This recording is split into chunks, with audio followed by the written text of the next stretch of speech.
had these two really big, hello, full glasses of V8 juice because I'm trying to drink more vegetables. Oh, hello there.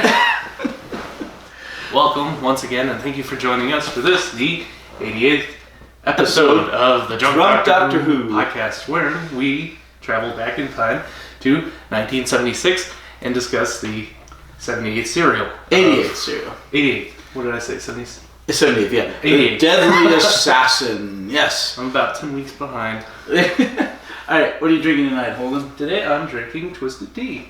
And I am drinking screwdrivers. Sonic screwdrivers. Yeah, so this is Holden. I'm Hatter. If you are new to the channel, why in the world did you start with this cereal? How did you find us? Nobody can find us. This is the least watched show on the internet. Also, start with the first episode. An Unearthly Child. But we watch Doctor Who, serial at a time while we drink.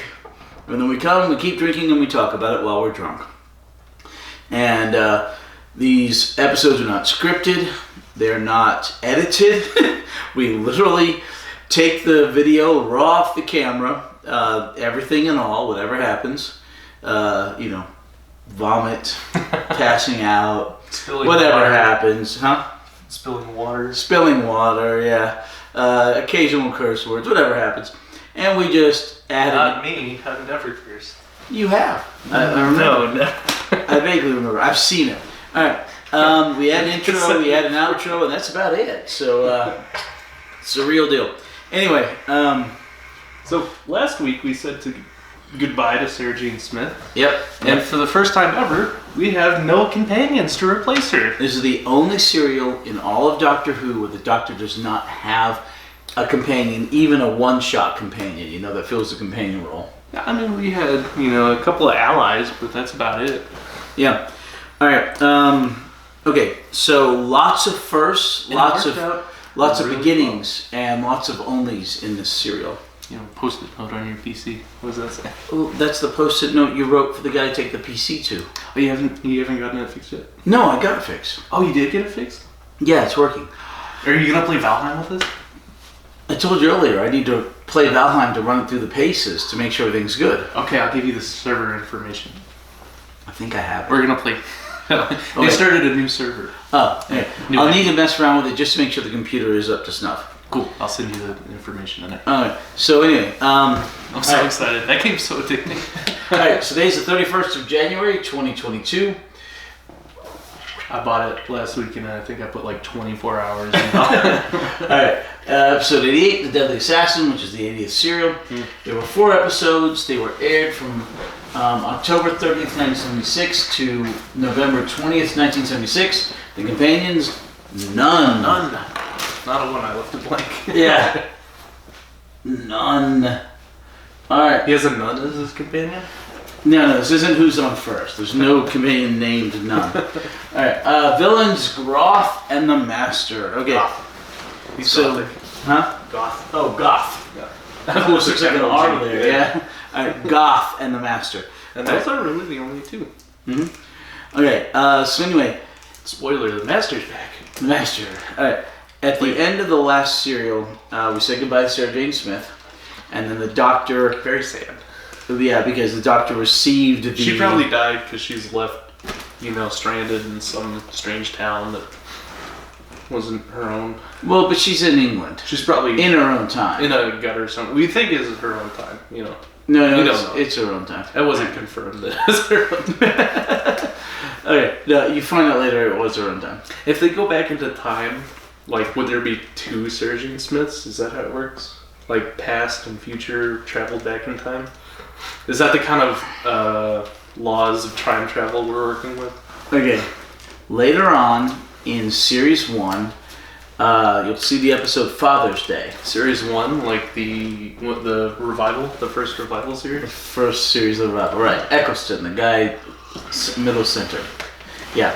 And you'll see an episode that stacks much like Back to the Future Part 2, where don't come in contact with. Right. But you'll see yourselves, and you're watching yourselves doing what you already did, and then you go in. Yeah. And it's really dangerous.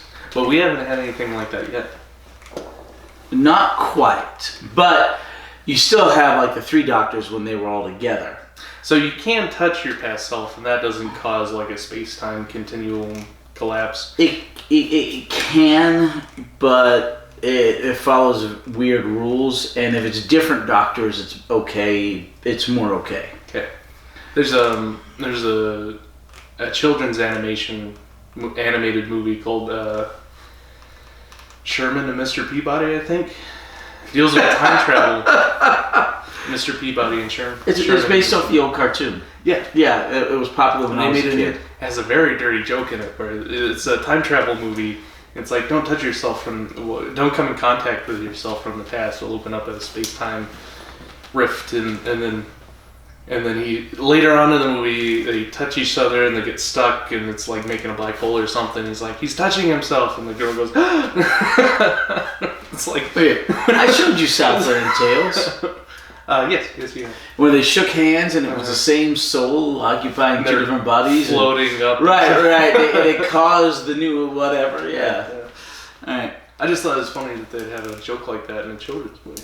In a lot of children's movies, they'll put subtle adult jokes so the adults have something to laugh at. It goes over the kids' heads. The kids don't notice it, but the adults get it, and they're actually amused, you know?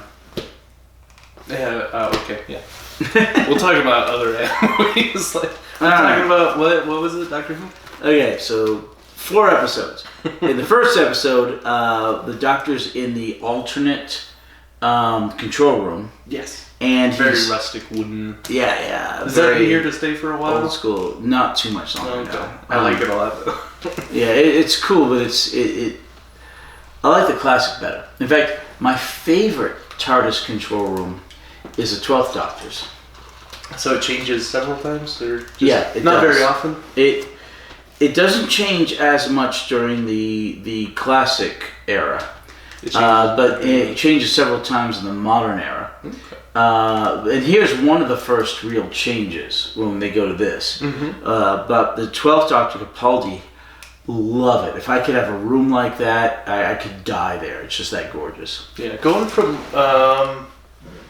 not Hartnell to Troughton, but maybe Troughton to Pertwee, they like updated the set of the TARDIS. A bit, yeah. It changed a little bit, but they didn't mention anything, so it's implied that it hasn't changed. They just removed it. Yeah, they just redid the design a bit. Yeah. All right. Does that happen often?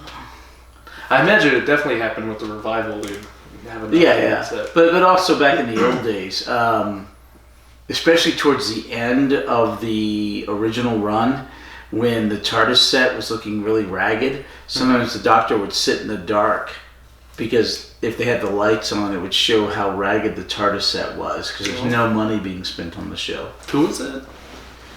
Like later McCoy. Upper right.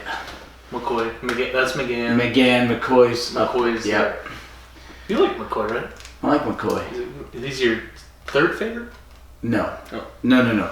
Tom Baker, whom we're on. Goes Baker. Troughton. Oh, and then you like Tennant, right? Yep. That one. And then McCoy. Oh gosh, no. Then it's gotta be. He looks like he's straight out of Hogwarts or something. Is that Alan Rickman, right? No, it looks like Alan Rickman, but it's McGann. Wow. After Tennant, it would probably be Pertwee. Pertwee's a good one. Pertwee, and then like Pertwee less. Smith. Matt Smith. No, that's Eccleston. Smith. There's Smith. Yeah. No, I like. And then Hartnell, and then Capaldi. Which one's Capaldi? He's not on there. This is a poster of the first 11 Doctors. Oh, okay. 12/13 are not on there, nor is the War Doctor. Speaking of the TARDIS set, I like how... Was it Hartnell that said he memorized what all the knobs did so that... Because the kids would notice if he pressed a different button. That was in Adventures in Time and Space, yeah.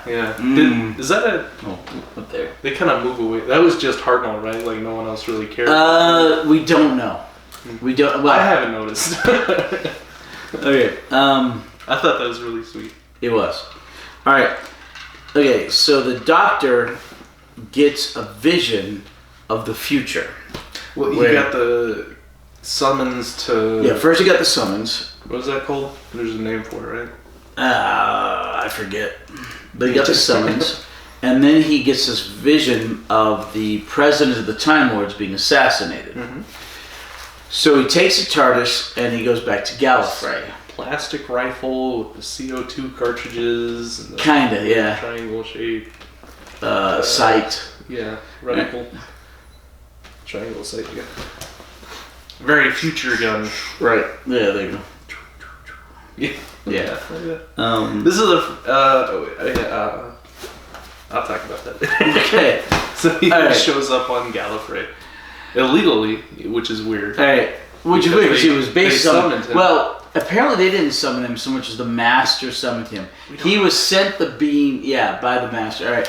Anyway, so the Doctor is back to Gallifrey. They're like, wait a minute, this Type 40 TARDIS is showing up. It's unauthorized. Isn't it weird that they don't know who he is? Or no, they do, and they've got that whole biography. I mean, eventually, but like, yeah. Yeah. CIA has to. Celestial Intervention Agency. Much later in Flux, there's another agency. I don't know what it is yet because I haven't seen it. Probably the FBI. Well, the ATF. No, there's a different one. But I don't know why they didn't reuse the central. Okay, I don't know why they didn't use the Celestial Intelligence Agency. Okay, Intervention Agency. Okay. So in this serial, so much. This is the first time we've been to Gallifrey proper. Mm-hmm. Beforehand, all we've seen like was like a control room of Gallifrey, where certain Time Lords caused Troughton to regenerate, and where they helped the three Doctors come together to defeat Omega. Yeah.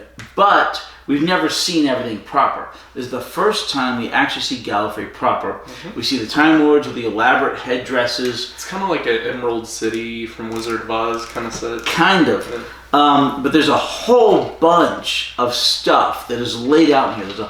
There's so much background that's put in. And some of it comes into play later.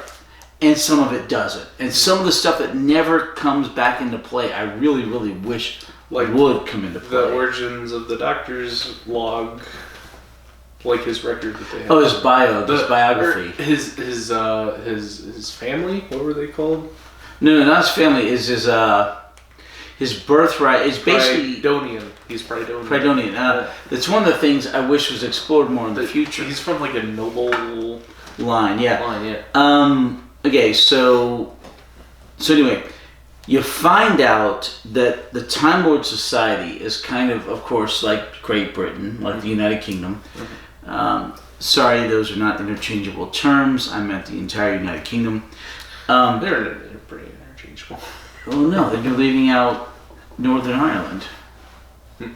Great Britain is England, there's Wales, Scotland. That's Great Britain. And the United Kingdom is the United Kingdom of Great Britain and Northern Ireland. And then there's Great Britain. And all those terms basically mean the same thing. No, we've gone over this. It's like Africa. It's like Africa's a continent, but people say Africa is just an amalgamation of countries. Right, but it's about the continent, the same way Europe is. No, we've gone over the United Kingdom. Yeah. Well, Europe includes like Germany and stuff. But when you're talking about, they just kind of use those Americans specifically use all those terms interchangeably. UK, Britain. Right, but we've talked about this. Have we?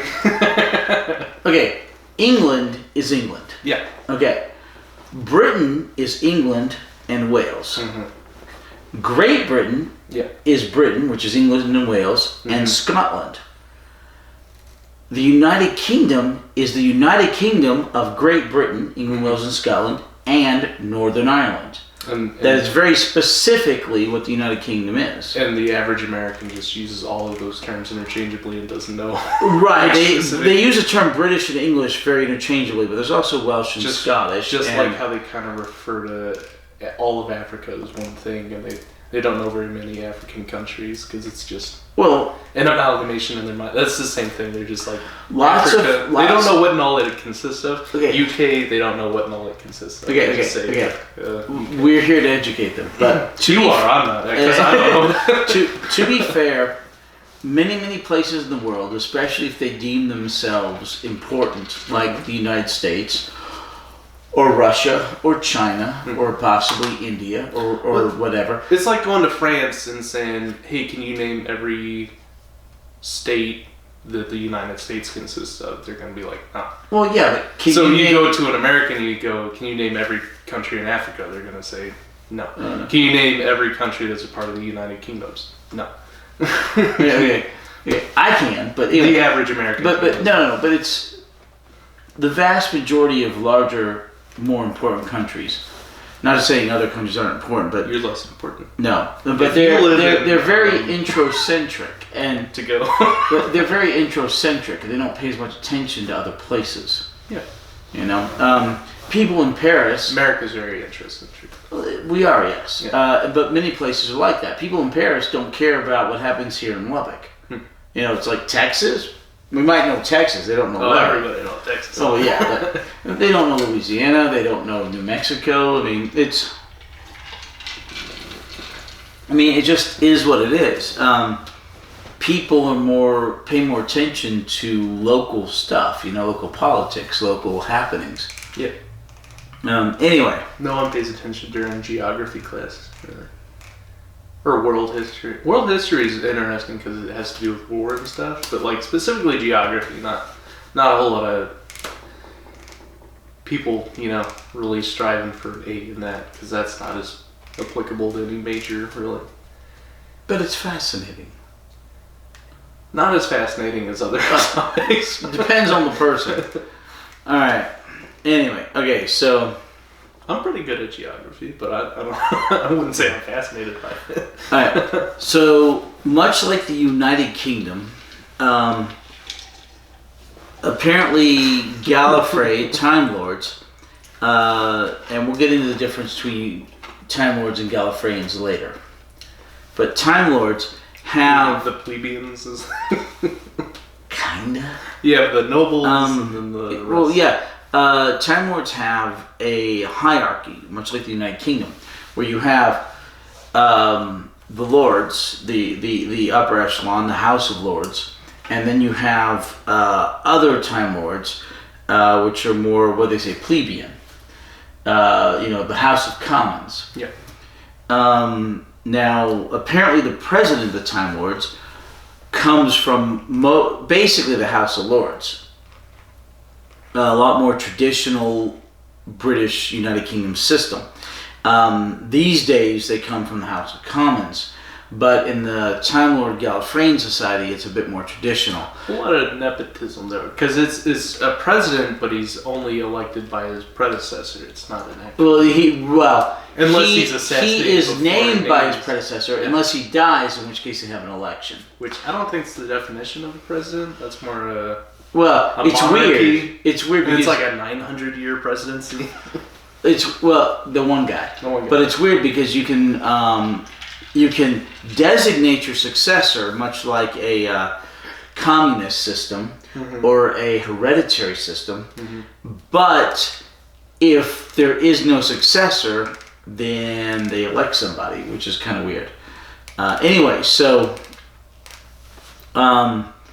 the Doctor apparently is one of these. What are they called? Prydonian. Prydonians. A Prydonian noble.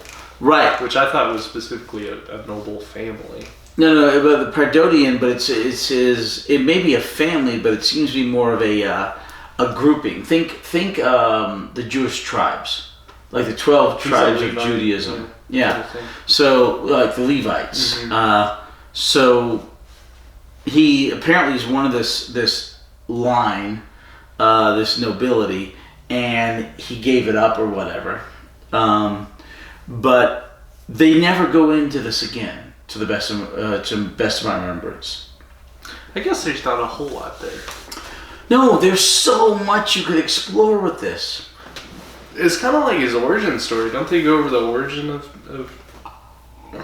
the Doctor and how he left Gallifrey? And a little bit here, a little bit. I think it would come up there. That you get more information as to Gallifrey and the Time Lords, but another thing he never really mentions is Mentor again, right? The Tibetan monk Okay. He, like, Hartnell brought him up, Troughton brought him up, Pertwee brought him up, and then we actually got to, I think it was Troughton and Pertwee, and then they don't really talk about him again. Right, because they met him in person, right? Because he meets him, okay. And then he's just never mentioned again. Even though he's this huge character and they kept referencing him, he's like, when I was a child, sitting under a tree. He gets mentioned at least one more time, much later. Okay, but I didn't know that. I believe. Okay, sorry, I've been drinking. I believe. Me too. Yeah. But anyway, so...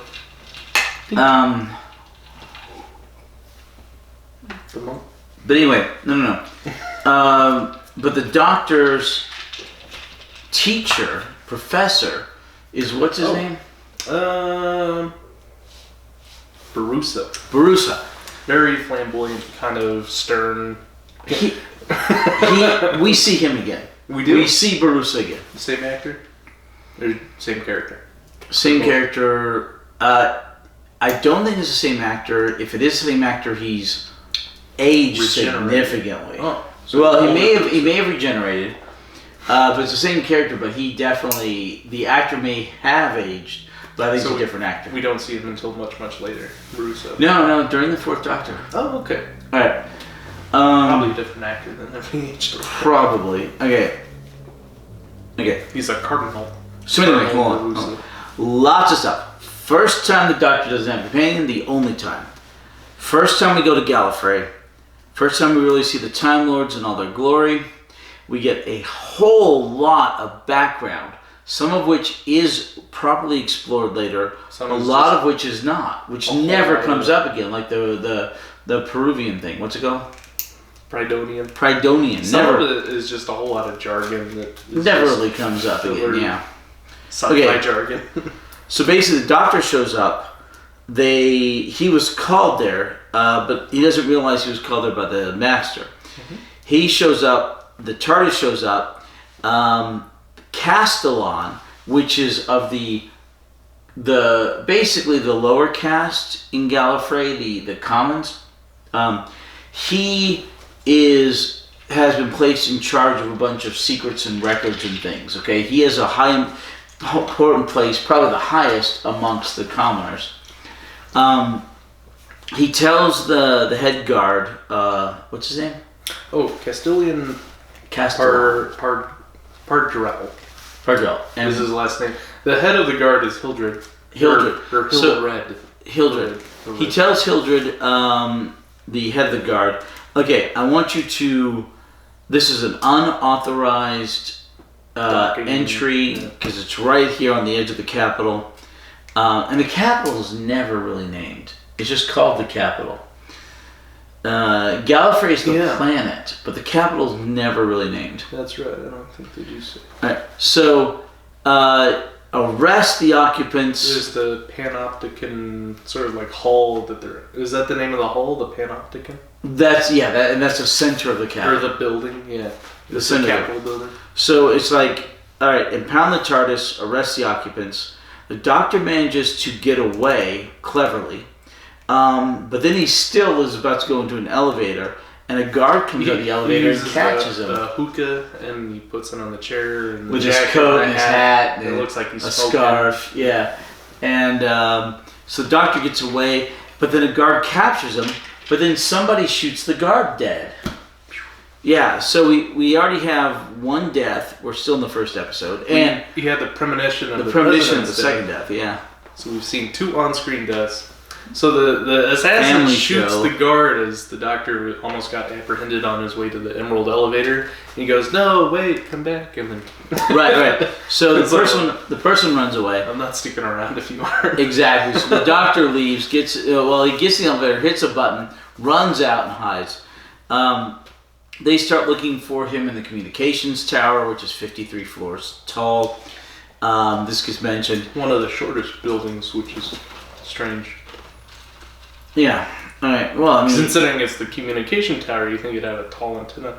I don't know how their communications work. To be fair, Castellan says it's one of the smallest buildings in the capitals. To be fair, this is probably mimicking the BBC's communication tower that they actually had built in London in the 60s. 53 stories. Which was probably around that height, yeah. Yeah, but that wouldn't be one of the smallest buildings in the city. No, but it was... Okay, you remember the building in... the one with the War Games? With the Voltan? Yeah. Yeah. Wotan, yeah. Right, Wotan. That was their broadcast center, their communication tower. Mm-hmm. It's probably an homage to that, which was still being used at the time. It'd be fun to shoot buildings around the studio. Right. All right. So anyway, the Doctor gets eventually captured. He makes his way to the TARDIS. He gets back to the TARDIS. Then it's transmitted to the museum. No, the Panopticon. The museum inside the Citadel. Goth, one of the hierarchy. What is he? One of the higher ups. He's one of the council guys. All right. Hierarchical. I can't say that word. And it's the same hierarchical. It's the same guy who played Gulliver in The Mind Robber, and who played a Time Lord in the last serial of Troughton. I can't remember the name of the serial. I didn't recognize him. This is our second time seeing him in color. He had makeup on. He had like the silver and very sparkly. I think second time in color. Yeah. Maybe first, but second, because he was definitely him. Gulliver in The Mind Robber. Mm-hmm. Black and white. And what was the name of the last serial? We saw him in Troughton when he's forced in the regeneration. Or was he also in the Three Doctors? Maybe that would have been color. For sure. Okay, so he was in the War Games when they forced Troughton to regenerate. So that was black and white. We didn't get color. Right, those two are in black and white. I think he may have been in the Three Doctors. But I'm not 100% sure. The other two I'm 100% sure. Mm-hmm. Maybe the Three Doctors have been the first one in color. And then this time he's playing, I believe, the same Time Lord. Yeah. In Goth in The Deadly Assassin. Great actor. Hatter will look me dead in the eye and be like, remember that guy from a year ago who played this one role for 2 minutes on camera? And I'll be like, no, I don't. He was this guy in this serial, and this guy in this serial. It's like, this thing 1 year ago, and this thing 3 years ago. It's like I don't recognize his voice. I will be like, I recognize that voice. All right. So anyway, or Alyssa will. I don't know how y'all do it. So the Doctor, the TARDIS gets taken to the museum, which is in the Citadel. He gets out. He finds himself in the cloakroom, and he puts on disguise, the garb. He goes into the Panopticon. The first time we see the Doctor in official Time Lord garb, yeah. Well, this is very ceremonial garb. The headpieces, the whole deals, it's very ceremonial garb, kind of like the Pope's mitre. You don't see him in the mitre all the time, but he'll wear it for ceremonies. So Time Lords also have regular clothing. Well, we saw we saw the Doctor in his long johns, and we've seen him in the shower. Did you see his flap was kind of opening, and he had this flap up here in his long johns and the crotch flap, and in this. Yeah. No, it's a particular type of shirt. It was when they like stripped the long. He was in his long johns and he had. It was in this cereal. Long johns. This cereal, and his penis flap was kind of like opening up like that, and it was real dark. So I'm like, I hope he has an underlayer under his long johns because this flap was opening and this flap was opening, and he was in his long johns after the. Yeah, I don't remember that. You gotta watch it again. It's weird. It's so weird. I was like trying to look at it at. I don't think I want to see the Tom Baker's wiener, and I was. Yeah, I don't think. No, that was not in there. I'm like, I assure you, it was not in there. It looked like he was wearing like black boxers under the long johns or something. I don't know. Okay. It was strange, but he. Okay. Apparently, Time Lords have other undergarments because he has this really tall collared white shirt. lacy white. I don't know if that's a the doctor's undershirt or a Time Lord undershirt. No, it's a medieval style of shirt. It is, yeah. So I don't know what is Time Lord clothing, what isn't. I know for sure the robes were, which is the first time I assumed that I ever saw the Doctor in Time Lord clothing. We're on episode 1. All right. For a while. Okay, so the Doctor manages to get into the Panopticon, and he's talking to this guy who's basically a reporter. What's his name? That would be... Starts with an R. Runcible. Runcible's like a couple fries short of a six-pack, yeah. He's the... Oh man, that's the a mixed reporter metaphor. Alright, couple fries short of a happy meal, screwdriver yeah. in a drawer. Yeah, alright, so anyway. Couple of sharp knives short from a drawer. There you go. Screwdriver. Sonic screwdriver. I'll let you finish the recap, though. Good, I can actually advance the plot.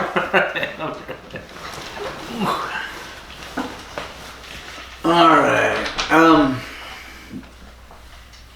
Okay.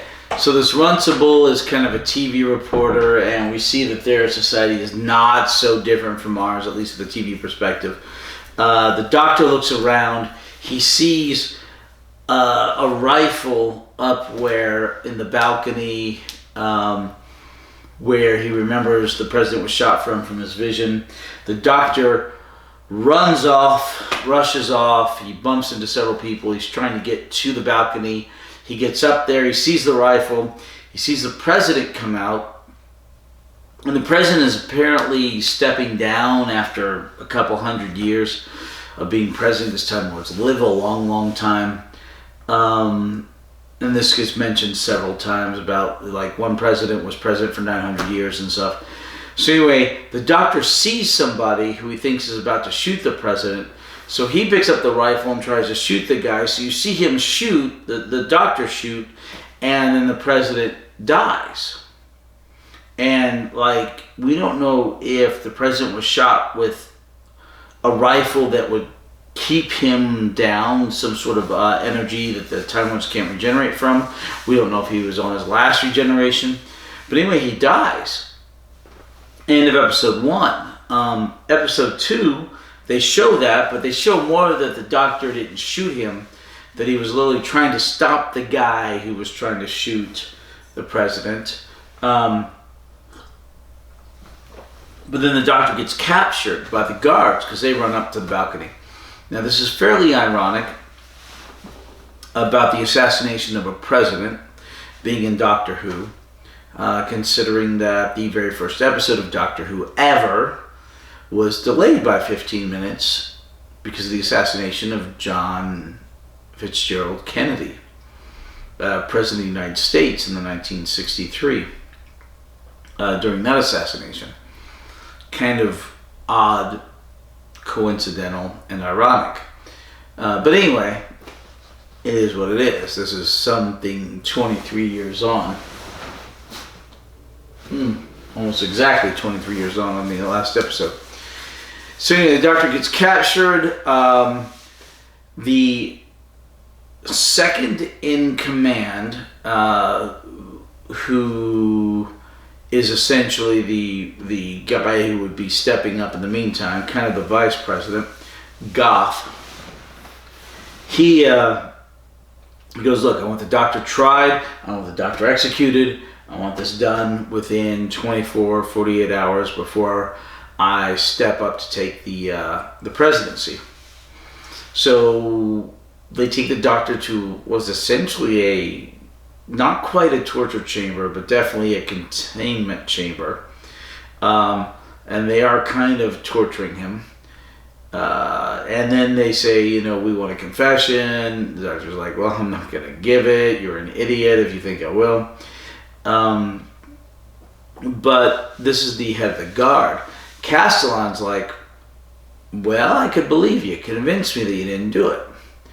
And so the Doctor's like, okay, let me do that. So they start eventually to have the trial within just a matter of 3 hours.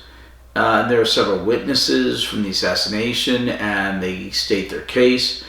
And some of them kind of exonerate the Doctor, actually. And then they're about to declare sentence, and they asked the doctor, is there anything you'd like to say before we pass sentence? He said, yes, I'd like to claim Article 17 of the Constitution. Article 17 of the Constitution of the Time Lords of Gallifrey apparently states that anyone can declare themselves a candidate for president.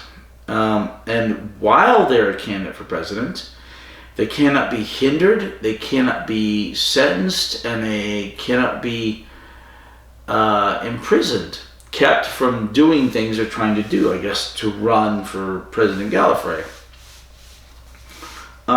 Anyway, so the doctor's old professor tells Goth, who is leading the tribunal-esque trial of the doctor, hey, basically we have to stop this now because he can't be sentenced. Until he's found guilty, he cannot be stopped from running for president, and since we haven't found guilty yet, he can claim this.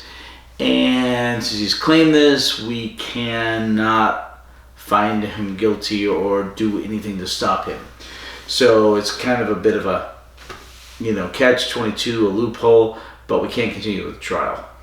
So the doctor's like, look, let me try and prove my innocence. That's why. So, I've got 48 hours till the election. Much, much, much better than the 3 I was given earlier.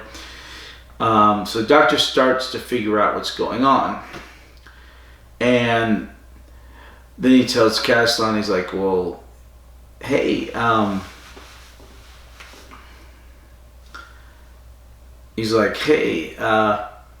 we need to go look at the information in the video camera that I was next to when I had the rifle that was recording the whole, the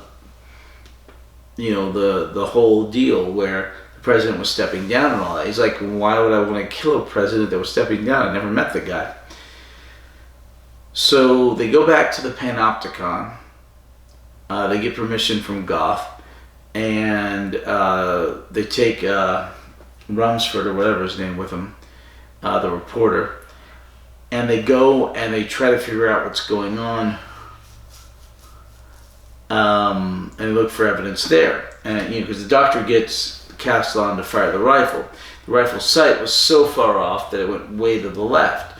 So the doctor's like, well, yeah, I couldn't hit him if I wanted to, the president, and I couldn't hit the assassin, which is the guy I was aiming at. So they go to the Panopticon.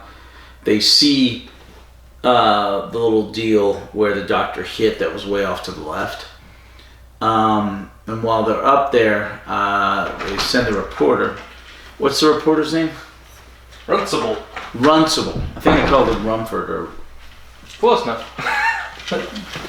He has a weird name, Runcible. Okay. So they send Runcible up to get the recordings from the camera. While they're looking in the Panopticon. What are you looking for? Okay. Runcible is getting the discs out of the camera, and then he screams and faints. So they all run up there. They find him fainted, and they look into the camera and they wonder why, and it's the little G.I. Joe. Tiny G.I. Joe-esque. His hairpiece is kind of coming up. Right. Body of Runcible's cameraman, who was supposed to be up there. So are they dead when that happened? Yeah, they're dead. You said that the Master did this before, but I don't remember. He did. In the very first serial where we see the Master. Remember? He took the guy from the... Was that an oil rig or something? No, it wasn't an oil rig. And he set up the bomb and the trap? It was the... Well, yeah, the bomb and the trap. The other Time Lord came in with the umbrella. Right, with the umbrella. And it was the one where they were doing the... looking into space with the big deal. The satellite dishes, and they were doing all that. Yeah. And it was one of those. And he put the guy, and he was small, and they put him in the lunchbox or whatever. I do remember that. Yeah. And the Master does this again later on. It's very creepy. Shrinking people to that size, oddly enough, is a trademark of his. That's so weird. But I believe only in the old stuff. I don't think he's done it in the new stuff. I was not expecting the Master to come back, by the way. Spoiler, we still right. that episode 2, we still don't know. Well, you get a hint of it earlier when somebody calls him Master, because we do see him. Mm-hmm. I guess if you're like Hatter and you remember the little figurines, right. that would be the giveaway. Right. Well, when we see him here in episode 2, the little guy, you should know it's the Master. And then they're talking to the Doctor, and the Doctor's like, "Yep, that's a trademark of the Master." And he starts talking about the Master, and they're like, "Yeah." So, okay. Anyway, so we've had 4 deaths so far. Family show. Yeah. The guard, the president, the camera operator, and then the other guard, the guy. No, that was the camera operator. Oh, that was choked. There's a 4th one in here. 3 or 4 people die. Well, no, there's 8 total deaths? The guard, the president. No, 7 because the Master did not die. The Master didn't die. So 8. So 7. 7 total. Family show. Castellan didn't die either, so it was 7. Oh yeah. He got stunned, and then the other guy got stunned. All right. Everybody got stunned. Well, some people got stunned. All right. Some people straight up died. Oh no! And then later on, they talk about all the deaths that happened in the Capitol. It's just innumerable. We don't know. Oh yeah, because those weren't on screen though. So yeah, those weren't on screen.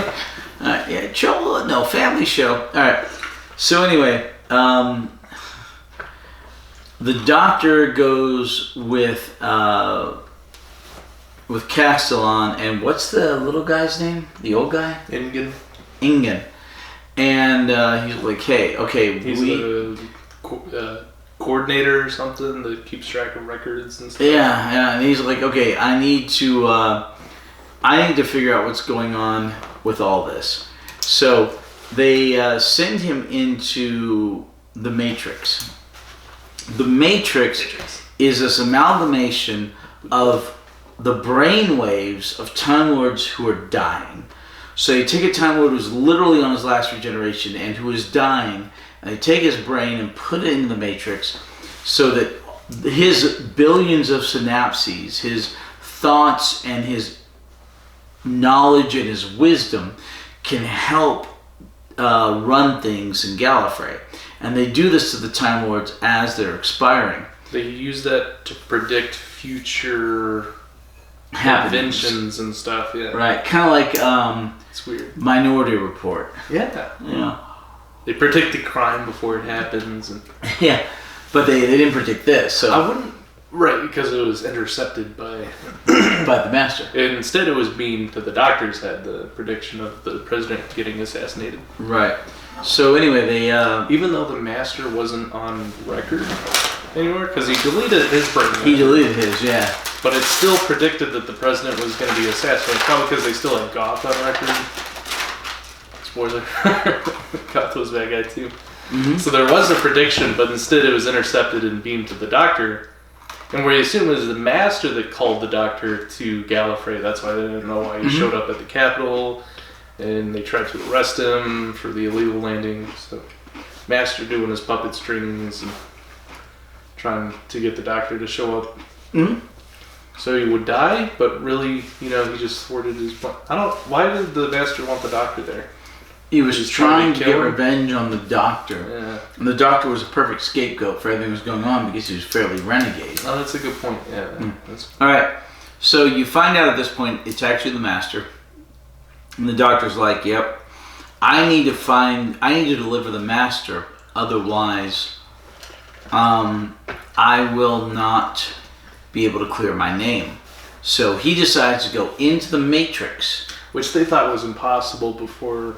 So this whole time I was kind of assuming that the Doctor was a weirdly divergent but somewhat average Time Lord. Like he wasn't really special in terms of Time Lords, but apparently he's a very brilliant Time Lord. He's a lot smarter than the average Time Lord. Not really. He barely passed his classes. Well, as geniuses often do. because he was probably bored with his studies or whatever. Because he's a mathematical genius like the master. So when he went and he had this conversation with this coordinator that keeps track of all these records, and he's talking about the sophisticated machinery, everything that's involved, and the doctor, because of his travels, said, this machinery is obsolete in terms of other civilizations, and he's talking about like mathematically child's play, and he's like, no, that's impossible, they'd have to be a genius. He's like, nah, it's child's play. So we get the sense that the doctor, because of his diversion, he went off and traveled and learned new things, and even before then, he's probably very knowledge, gifted. not necessarily intelligence. Well, we also get the fact that he says that the master is almost up to his own standards of mathematical. Right, that could also genius. be bravado. Yeah, but we get the sense that the doctor is an above-average Time Lord in terms of intelligence and capabilities. Based on the show over time, by some metrics he's below average, by some metrics he's above average, but his TARDIS is supposed to be below average. Yeah, he's nothing particularly special until we get to the timeless children crap, which I'm still hoping is fixed. Anyway, so the Doctor goes into the Matrix, and this is a Matrix, much like the Matrix of the movies, some 23 years before the Matrix movie came out. So here we have a thing where you go from like science fiction to science fantasy, try to loop it back around to science fiction again. They try to explain thank you. They try to explain, what do they call that? Garnish, Dana? That is technically a garnish, yeah. They do that thing that they did in Star Wars where you had this mystical force, and then they explained it with, it's the metachlorian count in their bloodstream, that's why they're powerful in the force. They have a term like that. Artron energy. Brain energy, yeah. What is that all about? They're like, it's impossible for him to survive in this Matrix. And it's like, the Doctor has this immense Artron brain energy. What is that? It's never fully. Okay, they never come back to that? Well, see, it's like a metachlorian. Artron energy is mentioned again, but it's never fully explained. It kind of feels like a metachlorian science fiction explained. But I mean, like so much of the stuff, like his guild, his house, his nobility, his tribe, so much of this never is explained fully. The Doctor has a lot of metachlorians. There's a lot of Artron brain. Don't even bring metachlorine to this crap. Alright, so Doctor goes to the Matrix. This Matrix is this fantastical place where it's real but it's illusion, much like the movie The Matrix, but 23 years before the movie. Yeah, that's impressive. It is. So he goes into it, and he's fighting, and he's struggling, and he's trying to survive, and he's hanging off a cliff by a scarf, and a samurai shows up and cuts a scarf. He ends up getting caught in a track on a railroad, and trains coming at him. Eventually he finds But that's end of episode 2. He uses an action to cast mending on his scarf, and it's later. Right. But end of episode 2. Is he stuck on the track? And you don't know what's going to happen, and then episode 3, the train's an illusion, because they're in the Matrix. Stuck on a track. You know that song? Stuck on a track? I think that's the name of the song. No, Blood on the Tracks. Stuck on the... Oh, no, not that song. It's an album by... something about a girl. Pick her up. Midnight Train? Midnight Train to Georgia? No. Are you talking about a song about drugs? I don't think it's about drugs. It might be. Anyway. It's about picking up a girl off the track.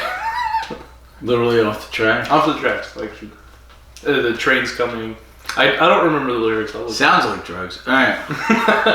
Okay, so anyway. I can't feel nothing. Almost the entirety of episode 3 is the Doctor inside the Matrix. Yep. And he's running around. He bumps into a guy leading a horse from World War One. He bumps into that. Dark. Yeah, a lot of chaos happening. Yeah, lots of explosions. Yeah, samurai from last episode. Yeah, right, happening in a gravel pit, of course, because always a gravel. Always a gravel pit. Always a quarry kind of thing. He's going around, and there's a hunter hunting him, who's also linked like to the in Matrix. Jumanji. Right. And like the safari guy with the gun. Yeah, and the doctor just has himself, and that guy has a rifle and everything. And the doctor's wandering around. He gets injured a couple of times, ends up in a tree, gets injured again. I have another question about this, because at some point, I think it's the hunter that shot at him, and he shoots him in the leg, and he gets away. I think he gets grazed. Yeah, but there's like blood, he pulls up his trousers, it's bleeding, and like this is the second or third time that he's done this, where he's like, I reject your reality, this isn't real, it's the Matrix, and it kind of snaps him out of that scene. So he does that again, and the bullet hole disappears because he rejects the reality of the Matrix, and then he hears the master's voice, and he's like, this is my reality, my will is supreme, and then the bullet hole comes back, and then the doctor just kind of accepts it. He's like, okay, I will fight you in your domain, on your own terms or whatever. But why does he stop rejecting the reality of this Matrix? Because he gets very injured, and he, after 4 minutes they're suffering from like dehydration or something. 4 minutes in real our world time, and that's in the Matrix, he's suffering from hours and hours and hours. Yeah. So why does he stop rejecting the reality? You think he can't combat it otherwise? It was very kind of muddled. I didn't really understand what was going on. Okay. The Master was linked into the Matrix. The Master basically controlled it. Okay, at that point. Kind of. Yeah, he wasn't in the Matrix at that time. It was he had Goth in the Matrix, but he had a link through Goth. Yeah. But anyway, so he was. Like the eyes we see aren't the Master's eyes. Yeah, the Master is emaciated. He's no longer skin. He's just bones and muscles. There's not there. He's just completely burned out. No eyelids. Yeah. So you see the Master's eyes. They're real gross. But in the Matrix, when the eyes come out of the quarry cliff face, they're not. They're Goth's eyes, and he's kind of speaking on behalf of Goth, or the Master, which makes me think that it's just Goth in the Matrix and not the Master. Mm-hmm. But Goth is expending so much energy to control the Matrix. Specifically, Arctron brain energy. Right, to control the Matrix, that the Doctor has an advantage in the fight. Even though normally he would be at a disadvantage because it was his first time in the Matrix, whereas the Goth and the Master are more acclimated. But picture us playing a video game, right? Yeah. Where I'm playing the game, but you're not only playing the game, you have to control everything about the computer. Console commands. And everything, right. So you're going to be spending so much time controlling everything that you can't play the game very well, whereas I can. That's what was happening here. But I'm controlling it. Okay, yeah. So there's a little bit of episode 3 where the Master sends somebody to try and pull a plug on the Matrix from the control center. Solus, this random guard dude. He fails. He gets shot by Castellan and dies. He's trying to subtly turn the power off or something, and he gets shooed away by Ingrid, and then eventually he gets more aggressive as it's not working, and then Castellan has to shoot him because he realizes that he's trying to kill the Doctor. Right. Turn off the Matrix. But besides that, he was innocent because he's getting mind controlled by the Master, so he died. Yeah, another innocent dead, yeah. We're up to like 5, 6... Well, there's 7 dead total in the serial, besides all the people off screen. Yeah. So anyway, besides that, the entire episode 3 is literally inside the Matrix. The Hunter is hunting down the Doctor. The Hunter is shooting at the Doctor. The Doctor's really on the back foot the whole time while he's dehydrated. The Hunter comes a lot more prepared with like a flask of water, and then eventually the Doctor's trying to fight back his advantage, so that the Hunter is poisoning the water well, keeping the Doctor dehydrated. He has a firearm, so that the Doctor's kind of going around setting up traps, getting water through like digging in a straw, and then setting up a hand grenade over a tripwire. Right. Funnily enough, I don't think they know how grenades work because they tied it to the handle of the grenade that comes up. I think it's not a pin. pull pin grenade. It looks like a type. I guess maybe. He may have pulled the pin, but not let go of the latch. I still okay. Alright. Anyway, so the doctor and the hunter fight in the Matrix. Eventually, the hunter tries to poison the waters that the doctor's going to drink. The doctor realizes it's poisoned. Dead fish come up. He takes some of the poison. He makes a blow dart gun. The hunter just he poured the poison in the water, and then he drops the bomb. He puts the vial right next to it. So the doctor comes up after a while. He sees the dead fish and goes, "Oh, you must have poisoned it away." I think he just kind of smelt or the water. Well, there's dead fish floating in it. So. Yeah. So now we presume. All right. So the doctor and he fight, and they fight, and they fight, and they fight. The doctor's really injured. It's really brutal. Like at one point, he takes the poison and puts it on a prickly bush and sticks it in that straw he was using, and he turns it into a blowgun. And we see he cuts open his pants, and I thought he was about to bleed the poison or something. But there's this ugly welt from the. It's right. It's a rough episode. It's very. Yeah. On edge the whole time because they're very, very violent. The doctor's limping around because he has the bullet, and then later when he shoots him with the blowgun, he gets shot in the arm, and he's just it's rough. So the doctor and the hunter keep fighting. They keep running. The hunter challenges the doctor. You're about to die. Show yourself. And the doctor's like, "Well, you show yourself." And the hunter's been wearing this face mask the whole time, but you hear his voice. His voice is muted, but if you know the voice, it's Goth. He pulls off the mask, and of course, it's Goth. And the doctor's like, "Okay, Goth." Now, the doctor gone through the water where Goth was, and he smelt marsh gas, which was methane gas. So Goth tries to shoot the doctor. He explodes the methane gas. He catches fire. The doctor goes out there into the water, and they fist fight like crazy, throwing each other around. Finally, Goth seems to get the upper hand, and he grabs the doctor and he holds him underwater, choking him. End of episode 3. Right. This end of the episode caused a lot of controversy in the United Kingdom. The show had already gone from children's show to family show. Mm-hmm. Because of the move to family show, they thought, well, we can do more. And they did more violence. They did more adult stuff. So you had the doctor shot, or at least grazed twice. He was injured. He was being held underwater and drowning. He was in the Matrix. There was no companion or anybody who could come help him. And this situation was considered so dire. You die in the game, you die in real life. Yeah. But this the whole time Ingen and Castellion's commenting on his physical deterioration in real life. Right, just like The Matrix. The Matrix. Yeah. This is 23 years before The Matrix.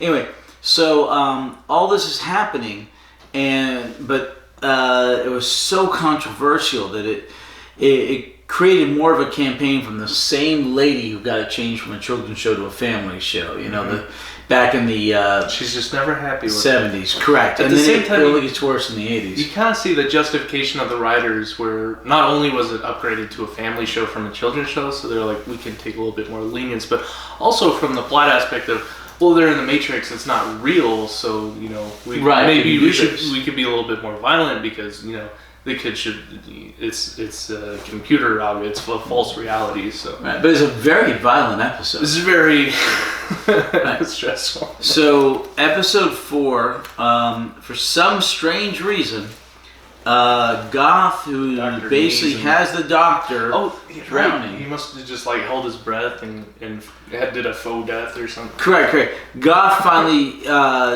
I don't know if he's overwhelmed by controlling the Matrix. It's the only thing I can think of. Just kind of steps back. The doctor gets up and hits Goth on the head with a branch he'd been holding.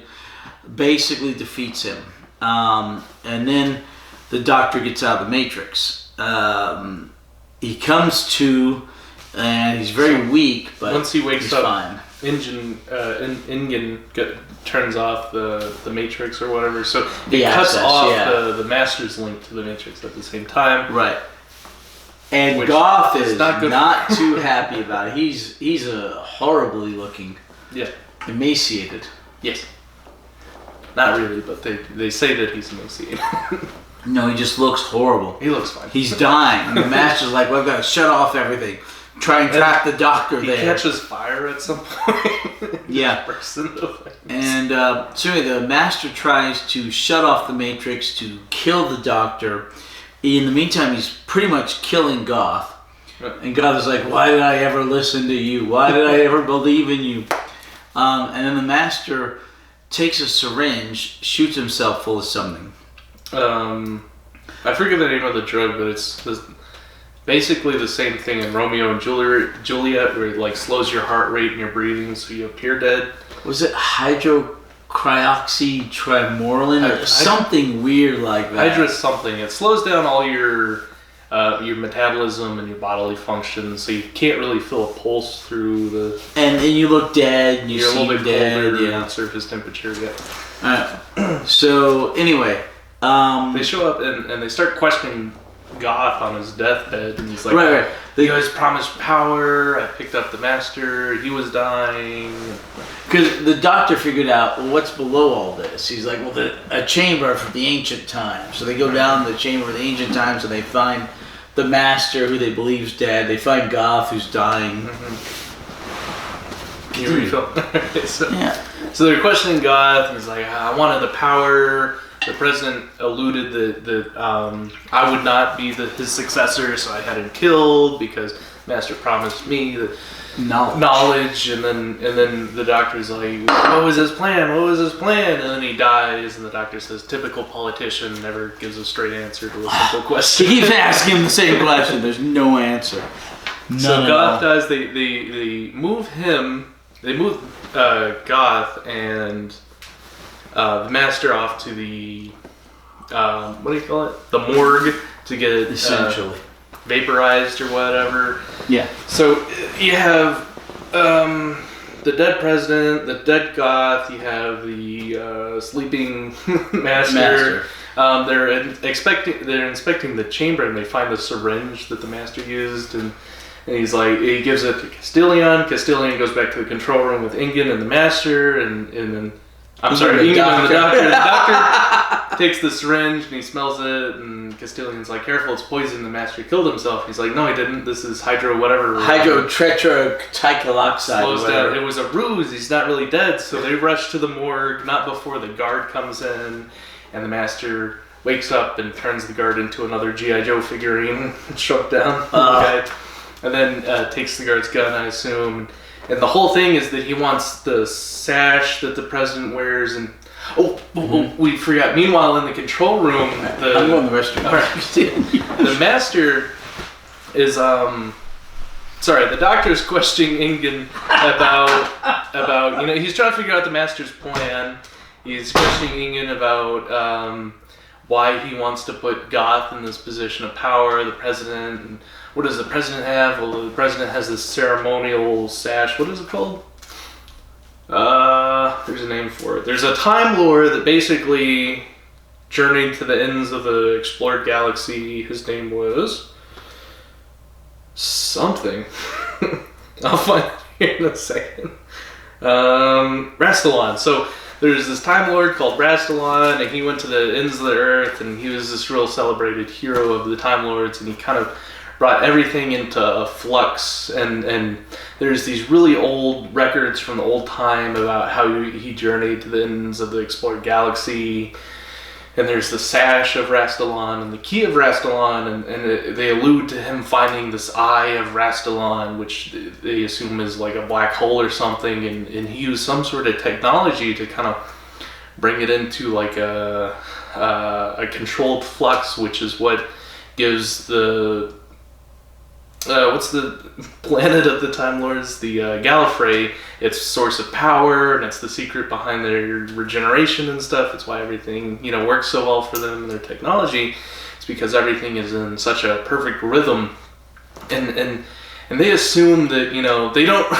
It's such a weird plot point that they don't really understand the technology that goes into their planet anymore. So Ingen is insisting, it's a myth, and then the sash is just ceremonial, and the key doesn't do anything, and there is no Eye of Rastalon, we don't really know what this old record is talking about, even though it's pretty clear what it's alluding to, and so that's why the Master wanted to gain control over the presidency, or put Goth and his minion in a position of the president of Gallifrey, so he could get this sash and this little scepter, which is what they call the key of Rastalon, because he's looking for the eye of Rastalon, which is the key to keeping something in flux or in motion without change or degradation. So basically, the Master is on his last regeneration, his 12th regeneration. He's dying.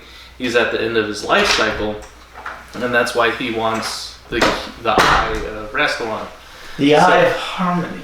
Eye of Harmony? Oh, okay. So Eye of Harmony. Sash of Rastalon, Key of Rastalon, which is a little scepter, looks like a microphone, and then the Eye of Harmony.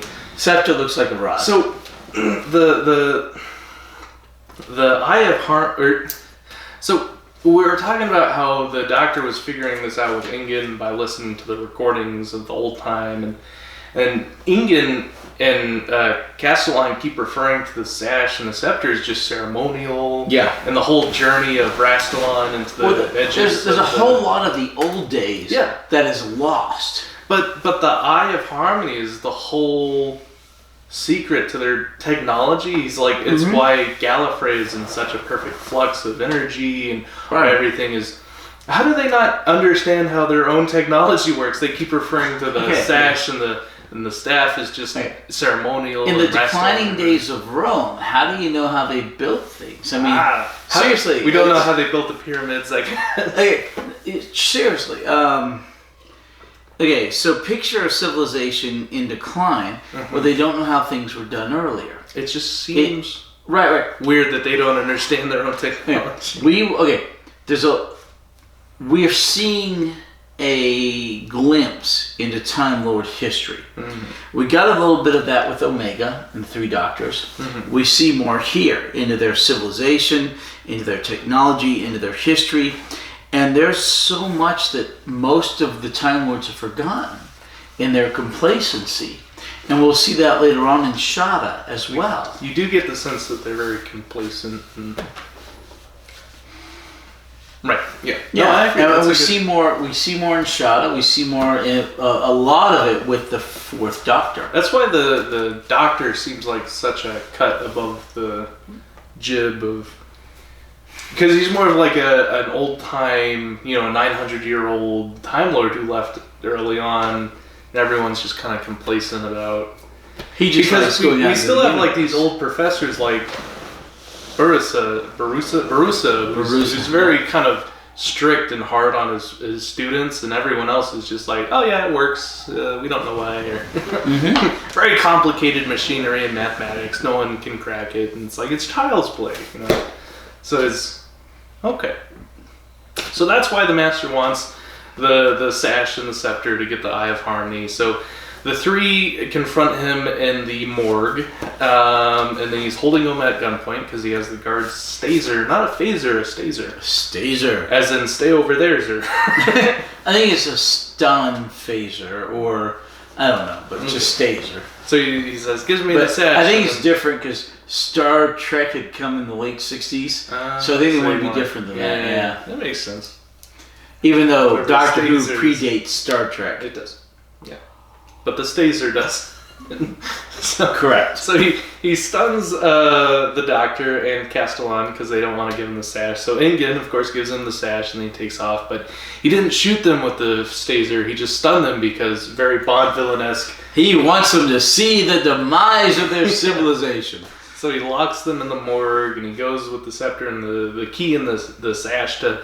Because the key is what unlocks the Eye of the Harmony, and the sash is what's supposed to keep him alive during the black hole shifting. And the key is put into a hole inside the Panopticon, like the staff in Indiana Jones, like the Raiders of the Lost Ark. One of those. So it has one of those maze patterns going up the shaft of it. So he puts it in, and he moves it along that maze pattern. Down, twist, Yeah.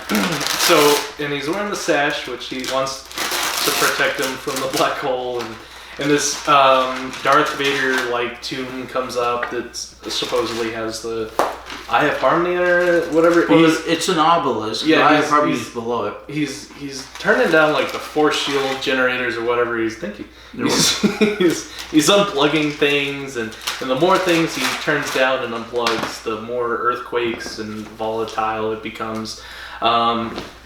Castellan and the doctor wakes up. They're with Ingen. They can't open the door to the morgue because they're locked in. And then the doctor finds this giant hole. It goes up like that. And he's like, "What's that?" It's an air shaft. It's an air shaft. And then a classic Ingen's like, "It's over 100 feet tall, though. It's impossible." He's just everything that comes out of Ingen's old mouth. And small. He's old and small. Everything that comes out of his mouth is just, "Oh, that's impossible.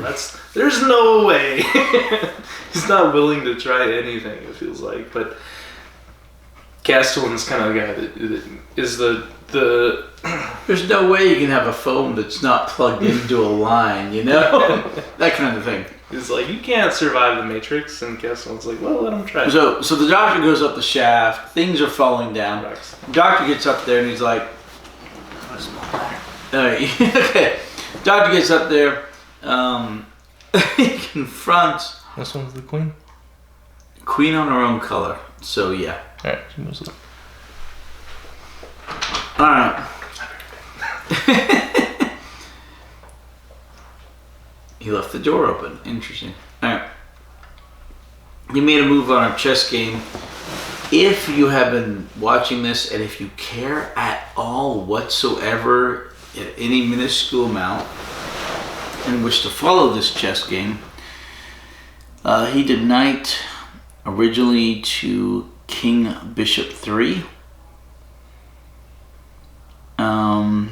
I did pawn to King 3. He moved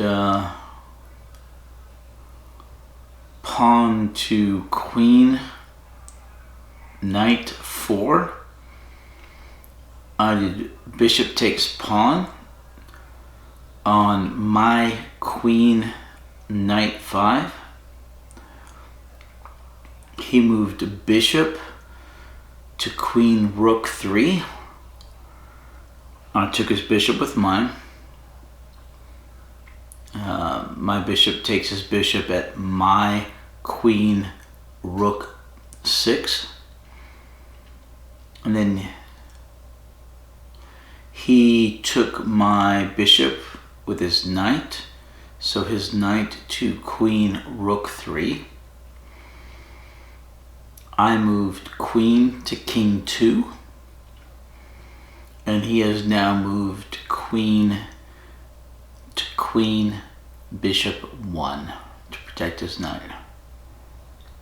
So we'll see how long this game takes over how many weeks. And if you want to follow it, great. If you don't worry about the last 2 minutes. Alright, anyway.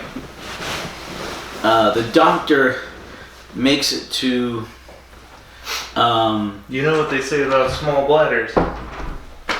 No. Huge, giant inconvenience. Huge, giant colons. Alright, so the doctor makes it up. And You know what they say about big feet? big shoes. Big shoes. Alright, so the doctor makes it up. Dude, cheers. Alright, cheers. The doctor makes it up. Drink. Chug.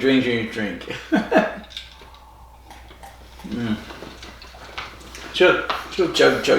Alright, the doctor makes it up. He confronts the master. The master's like, "I'm impervious. I have the sash of Rassilon." The doctor's like, "Well, the president was not impervious when you shot him with the sash of Rassilon. It's broken. It's You broken." lie. So the doctor and the master literally have a fight, a wrestling there on the floor of the Which Panopticon. just is gross because the master's all Emaciated. missing his top layer of skin. all of his skin. Just as like meaty. It's bad. Striated muscles are great. Straightiated. Straight. And then they fight, and they fight, and they fight, and the Doctor ends up on top. The Master ends up falling into a crevice. And he tries to climb out, and then he falls. The Doctor wins, saves the day, rehooks up. I mean, we don't know what happened to the Sash of Rassilon, if it fell with the Master. I think it's still on him, which we think, yeah. why we assume he lives. Right. Because he ends up in his little clock TARDIS. Yeah, so... His face, which very creepy. Oh, that face is unsettling. It is.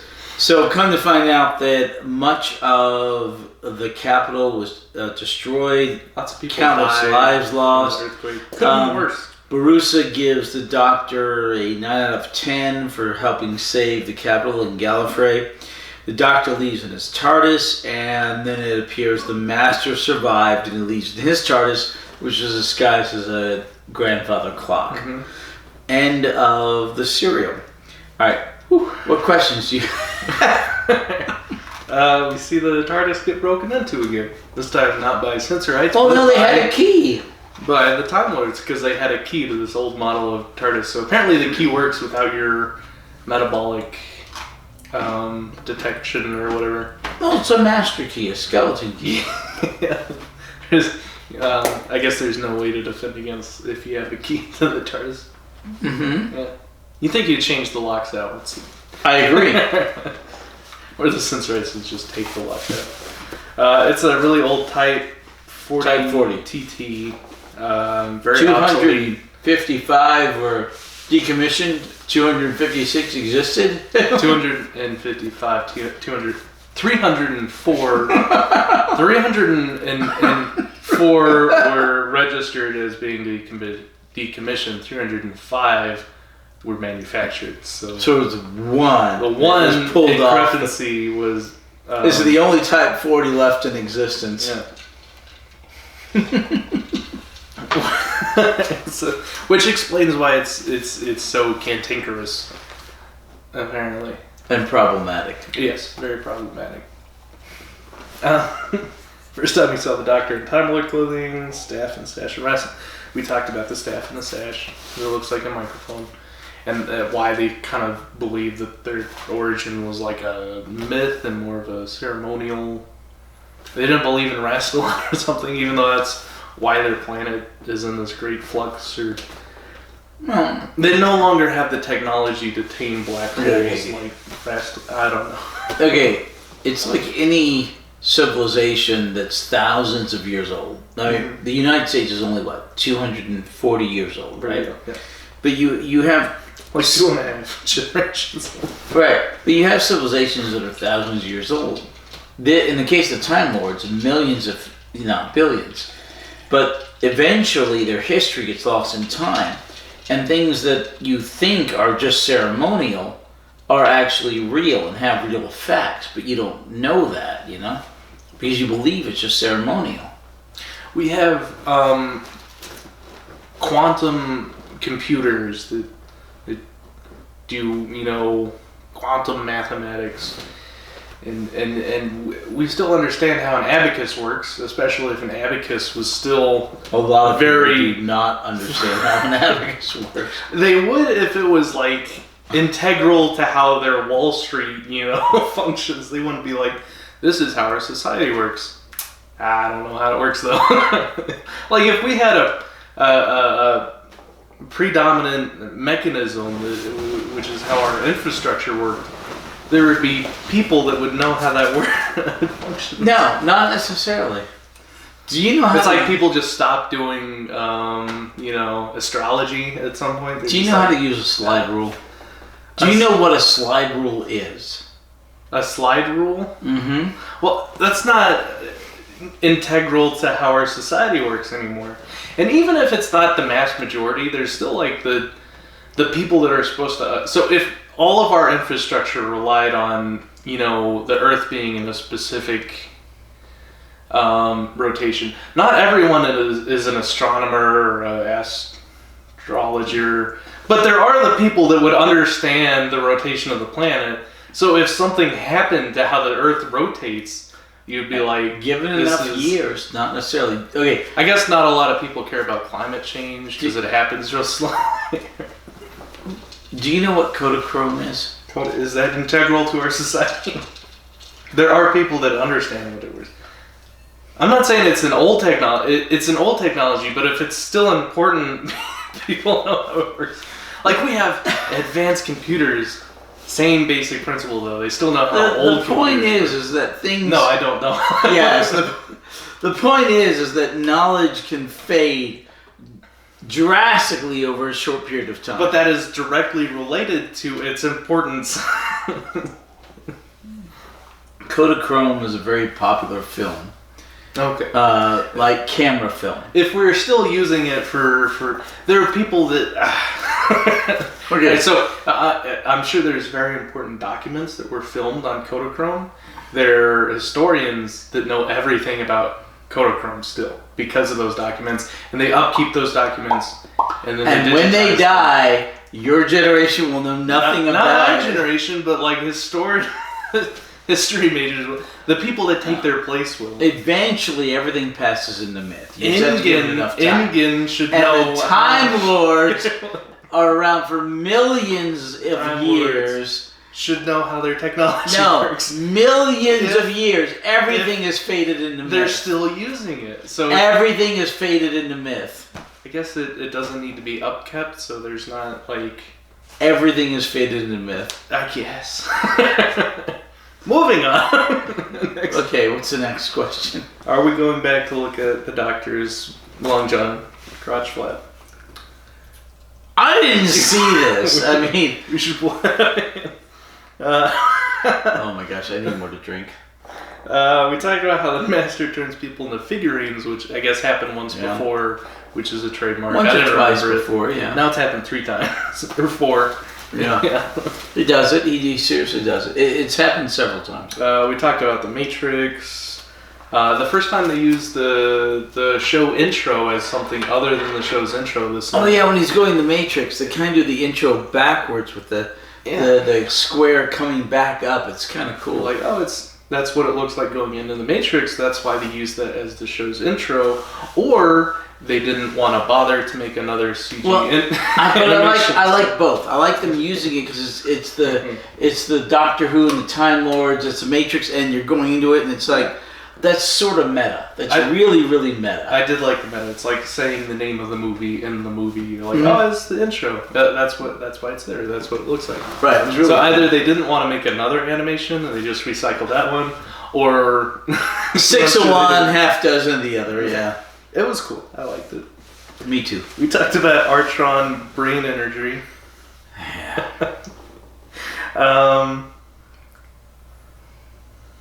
I'm trying to read my handwriting. Someone's poisoned the water bowl.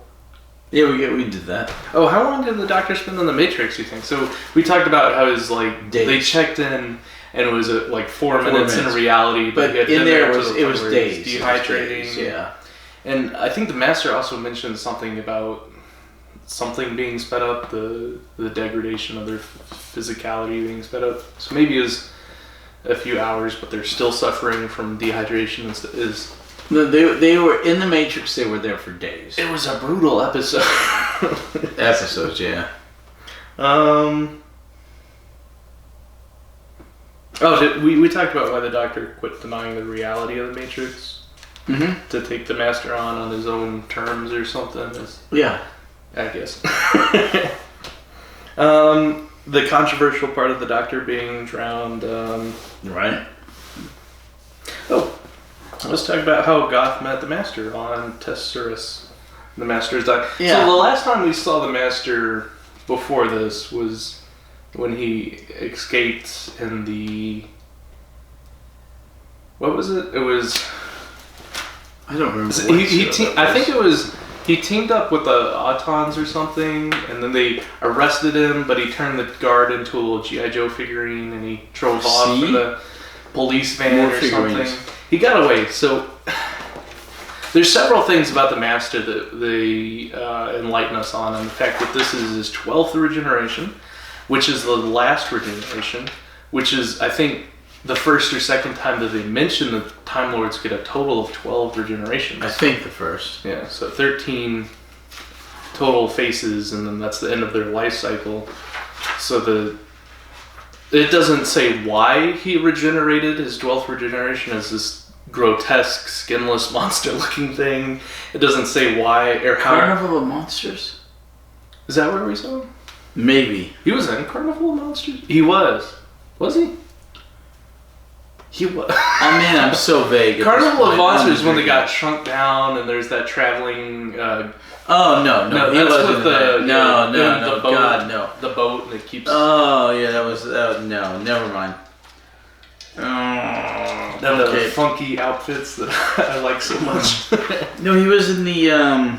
But they also don't explain at all how Goth found the Master on this planet Tesserus, or why the Master was dying. I was trying to think back to the last time we saw the Master, and it's like, does that explain why he was dying? Planet of the Daleks. Right. That's the last time we saw him. Planet of the Daleks. He got betrayed by the Daleks. Yeah. But what was that? Where did we leave the Master? He was like floating out into space or something, right? He was stranded somewhere. I don't remember. Something like that. Yeah. So somewhere between there and now, the Master ended up on his last regeneration, dying on the planet Tesserus. Yeah. Goth finds him. Yeah. They make this deal where the Master says, "I'll give you knowledge and power if you help me." And the Master's trying his best to stay alive. And I guess none of that was explained after. I don't know what's going on. Okay, so the Master keeps coming back after he should be dead, after he should be dead, after he should be dead so many times. The only explanation is he is the timeless child. I like that explanation. Where also, he has infinite regenerations no matter what happens. Also, he did fall off the cliff with the sash of Rastalon. We kind of assume maybe that gives him some sort of protection from... That's never explained. That's never explained. Well, it's kind of explained at the end of this serial. It doesn't explain why he looks the way he does now? No, but it's kind of explained that maybe why he survived at the end of this serial. This serial I get a 9 out of 10. Yay! It's a very good serial. And I thought, finally we see the Master as an actual villain, not like the stereotypical Bond villain that keeps keeps the Doctor alive for no reason. He tells him the plastic Bond, I want you to die. Except he does. He stuns him in the crypt and then leaves him to die. And then again he escapes and they just let him get away. They kind of just exposition about it. So the Doctor showed up. They locked down his TARDIS. They sent the guards to arrest him and stuff. They didn't do any of that with the Master. The Master is like, they're like, look, there's the Master. Just kind of standing at the there. very end. The very end. And his face shows up and he teleports away and they're just kind of standing there like, well, I guess he and the Doctor are off into the universe. And the universe isn't big enough for the both of them. And they're just kind of, it's like they didn't do anything. It's like, you think they would message the Doctor that he got, they think they would try to lock down the TARDIS they'd have the technology to stop. They're out of time. The serial is out of time. It was 9 out of 10. Right. I didn't like how. So what's your next question? The Master still just this Bond villain, even though it's more sci-fi. He is. He gets away. He does. Frustrating, but I'm glad he's back because he's a classic villain. He's a good villain. He's very cool. 9 out of 10. Yeah, the Goth met the Master and Tesserus. We don't know what's going on with that. He's on his last regeneration. We talked about the eye and the key and the sash. Mm-hmm. We don't know why he regenerated so ugly. Or why they don't understand the technology that's faded into myth. And then they let the Master go. That's all my questions. That's all. That's all I wanted to ask. Next time, the face of evil. The face of evil. When the Doctor gets a new companion, because it's the only serial where he doesn't have any companions. It worked really well, I thought. I thought it was paced.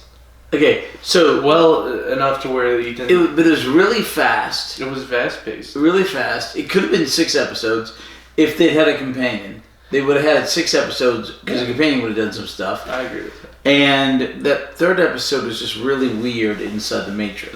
I liked that there wasn't a companion in this one because there really wasn't. Like, what would they do in this episode? It was nice to see the Doctor, on his own in a stressful situation on his home planet. It was very new. It was very refreshing until the very end, where the Master does all his tropes. Right. A lot of stuff happens really quickly in the 4th episode. Mm-hmm. But they do come back later to Gallifrey. I feel like it kind of got shunted to this. It's like, this is the end. But they do come back to Gallifrey. And when they do, the Doctor does have a companion. Brings a companion with him. Which he's not allowed to do, apparently. But he does. He wasn't allowed to bring Zoe to... Was it Zoe? To Peladon? Because it was for the nobles or something, and you can't bring a woman unless she's a queen. No, not it's Zoe. Not Zoe. It was. Victoria, right? No, not Victoria. I don't know who you brought. No, the Jitsi blonde.